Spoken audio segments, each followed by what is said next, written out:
حضرت ابو ہریرہ رضی اللہ تعالیٰ عنہ نے بیان کیا کہ رسول اللہ صلی اللہ علیہ وآلہ وسلم نے فرمایا، اللہ تعالیٰ فرماتا ہے کہ جب میرا بندہ کسی برائی کا ارادہ کرے تو اسے نہ لکھو یہاں تک کہ اسے کر نہ لے،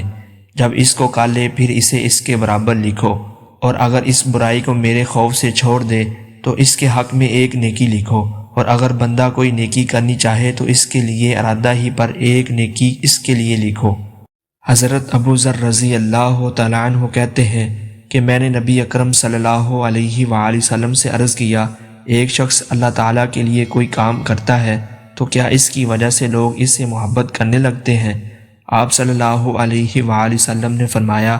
یہ تو مومن کے لیے جلد ملنے والی خوشخبری بشارت ہے۔ حضرت عبداللہ بن عمر رضی اللہ تعالیٰ عنہما کہتے ہیں کہ رسول اللہ صلی اللہ علیہ وآلہ وسلم سے سوال کیا گیا کہ لوگوں میں سب سے بہتر کون ہے؟ آپ صلی اللہ علیہ وآلہ وسلم نے فرمایا، ہر صاف دل زبان کا سچا۔ صحابہ اکرام رضی اللہ تعالیٰ عنہما نے عرض کیا، زبان کے سچے تو ہم سمجھتے ہیں، صاف دل کون ہے؟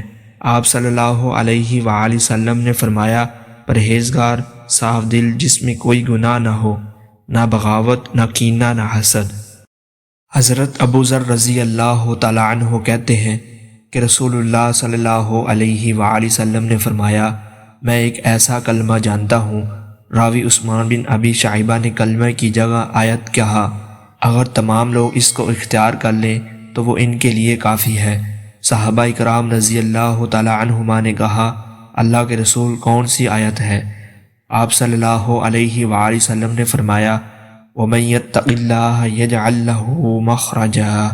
اور جو اللہ سے ڈرے گا وہ اس کے لیے نجات کا رستہ نکال دے گا۔